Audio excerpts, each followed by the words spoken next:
Islam, the Abrahamic monotheistic religion built on 5 pillars. These pillars are the basic duties all Muslims must perform to reinforce their submission to Allah.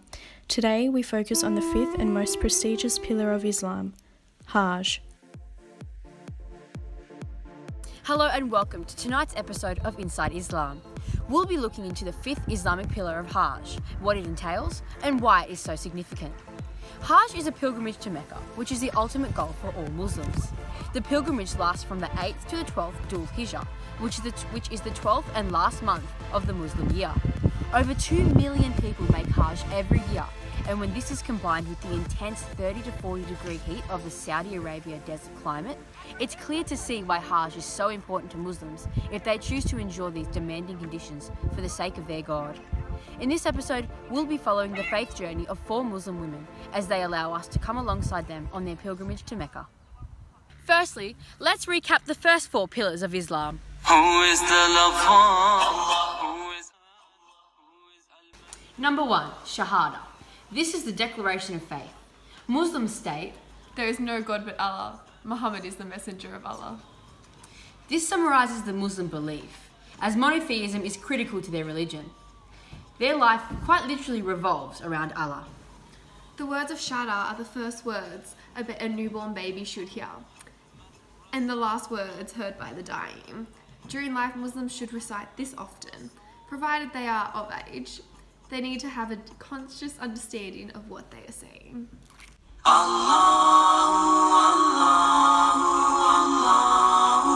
Number 2, Salah, also known as Salah, are the 5 daily prayers every adherent should aim to do.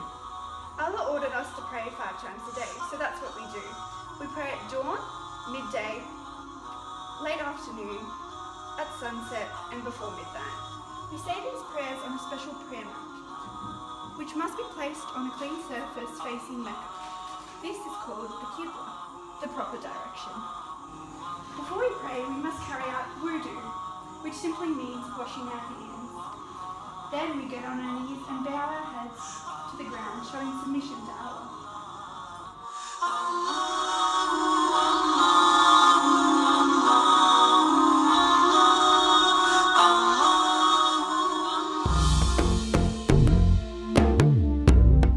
Number 3, Zakat, which is almsgiving. It is a tax paid once a year by Muslims who have enough to give, made up of 2.5% of their yearly wealth. Zakat creates a special relationship between the well-off and the poor. It really encourages us to be selfless and modest in our earnings.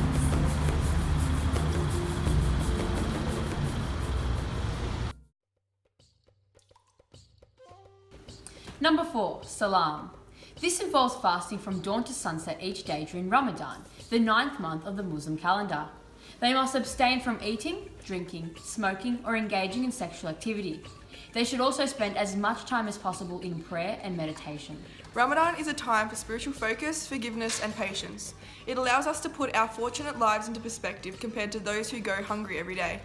The only exceptions are those who are old or sick, those on long journeys, or pregnant or breastfeeding women, who can make up missed days later. The 29th of Ramadan is the new moon, which signals the end of Ramadan and the celebration of the breaking of the fast, which lasts 3 days. We greet each other with Eid Mubarak and attend special sermons in the mosques and visit friends and family, exchanging small gifts and sharing meals. Number 5, Hajj. Hajj translates to embark out for a place in Arabic. The legendary pilgrimage to Mecca has been performed for centuries since the Prophet Muhammad made a farewell pilgrimage to Mecca in 632 CE, 2 years after the Muslims conquered Mecca. Muhammad's pilgrimage provided a model for subsequent performance of the pilgrimage. Hajj is a requirement for Muslims to undertake at least once in their life according to the Quran, which states, "Proclaim the pilgrimage among men, let them complete the prescribed rites, perform their vows, and circle the ancient house." Since Hajj and its steps are illustrated in the Quran, Muslims believe that undertaking Hajj is God's command. Hajj is a time for forgiveness of sins, renewal, rededication, and rebirth as Muslims engage in activities that have rich Quranic significance. It is often referred to as a supreme prayer and indicates a full commitment to the Islamic faith and is the ultimate preparation for eternity. It is a matter of collective worship and reinforces the monotheistic nature of Islam and Ummah, the concept that all Muslims worldwide are united in solidarity as one community, as 2 million people gathered at the same place for the same reasons.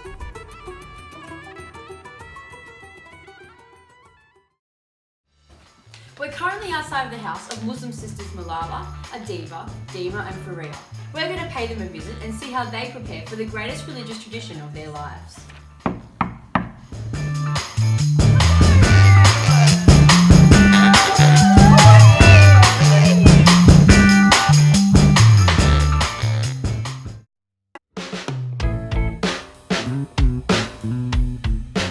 So what's going on over here? I'm just signing up with the tour group. Our local mosque is booking for Hajj. It's helpful for those who haven't done Hajj before, like us, and for those who aren't confident in Arabic. They will meet us at the airport and take us to a place where we can go through Iram and take us to and from Mecca. They also deal with the strict paperwork that lets us into Mecca. So Dima, tell me a little bit more about Iram. Iram is a state of consecration. In this state, we cannot cut our hair or nails or partake in sexual activity. We take a ritual bath and wear white garments, which symbolise purity. We women also cover our hair. We cannot wear any form of jewellery or even perfume. In doing this, it is impossible to tell the rich from the poor, which reminds us that everyone is equal in the eyes of Allah. This whole consecrated state suggests that we have separated ourselves from our worldly concerns and are dedicated solely to Allah. Wow, that's pure dedication. How about we go see how your other sisters are going? Ladies, how's Hajj preparation going? Great, I'm so excited we're finally able to go. What determines who's able to attend Hajj? To be able to do Hajj, Muslims have to be physically fit and financially able. So the poor, old and sick are excused. Muslims have to reach an age where they have a sound mind and knowledge of what they are doing. Are there any other versions of Hajj pilgrims can undertake? I actually have this in my book that I've been reading about Hajj. There is a lesser pilgrimage known as Umrah. It involves doing the same steps as the first day of Hajj, but can be done at any time, just not in Hajj season. Otherwise, there are other journeys people often take alongside Hajj, like visiting the holy city of Medina, which houses the tomb of the Prophet Muhammad.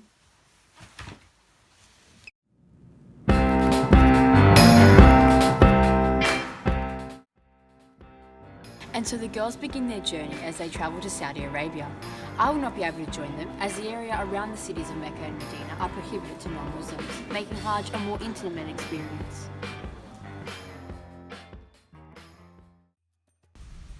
As soon as the girls have touched down in Saudi Arabia, they travel to Jeddah on the outskirts of Mecca, where they can transition into Ihram through a ritual bath and adorning white clothes that do not cover their face or hands. Then, on the way to Mecca, they perform a special prayer chant.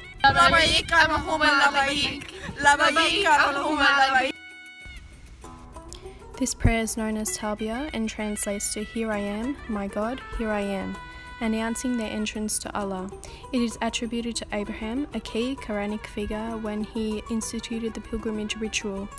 He will be a common figure mentioned as we go through the days of Hajj, as the steps of the pilgrimage are centered around the key Muslim figures Abraham, Muhammad, and Adam.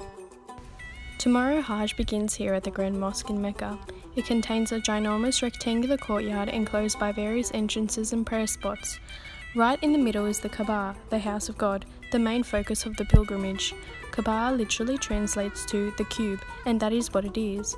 It is 50 feet high and covered with black cloth that has verses from the Quran embroidered onto it in gold. According to the Quran, Adam, the first man, built the Kaaba to mark the place he and Eve were reunited after disobeying God, and later Abraham and his son rebuilt it. Fitted into the Kaaba is the black stone, which adherents believe was given to Abraham by the angel Gabriel.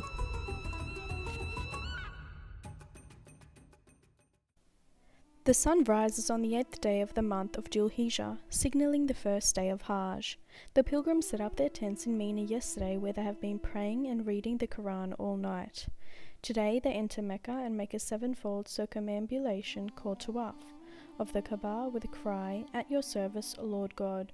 This serves as a greeting to the Kaaba, the house of God, The circling mimics the movements of the angels around God's throne and expresses the unity of the believers under one God, known as Tawhid. The pilgrims try to touch or at least gesture towards the black stone of the Kaaba while saying personal prayers. Then the pilgrims perform a 2 rak'ah salat, where they pray salat facing the Kaaba. Next, the pilgrims go down a flight of stairs to a steep gallery where sanitized water from the Zamzam well flows through a number of taps. They are welcome to take bottles to bring home. The significance of this is drawn from the Quranic story in which Abraham's wife Hagar searched for water for their child Ishmael, who kicked his heel into the ground and water appeared, making the spot of the Zamzam well, symbolizing God's mercy. Lastly, pilgrims migrate to the small hills of Safa and Marwa, where they carry out Sa'i. This involves walking and running 7 times between these hills in memory of Hagar's search for water in the desert. The first day is concluded as pilgrims leave for Mina before nightfall.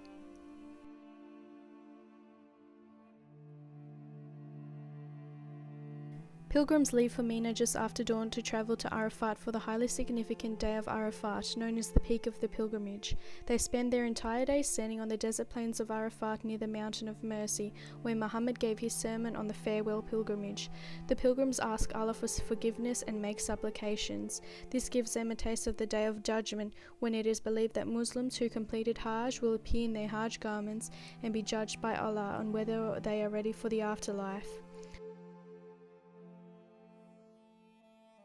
After sunset, pilgrims leave and travel to the open plain of Muzdalifah, where they spend the night praying and collecting small pebbles to be used the next day.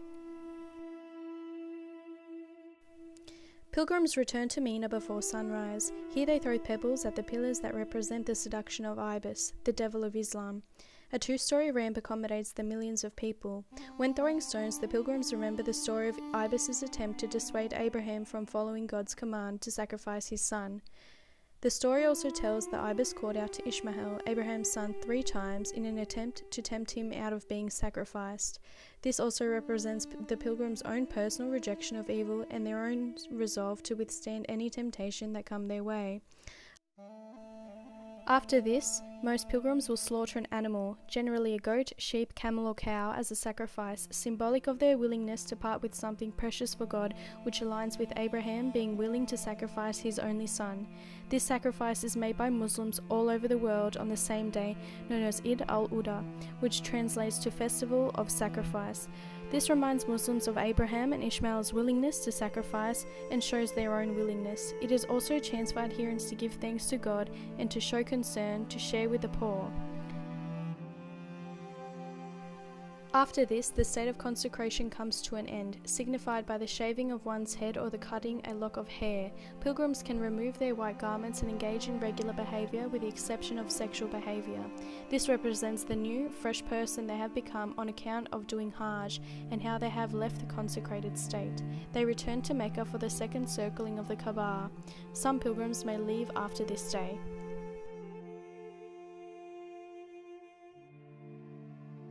The 11th, 12th and 13th Dhul Hijjah are the days of drying meat.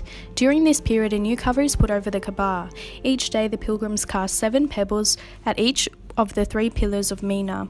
Some of the remaining pilgrims may end their Hajj on the 12th day. Before a person departures, they must redo Sa'i and farewell the Kaaba by circling it and offering a farewell prayer.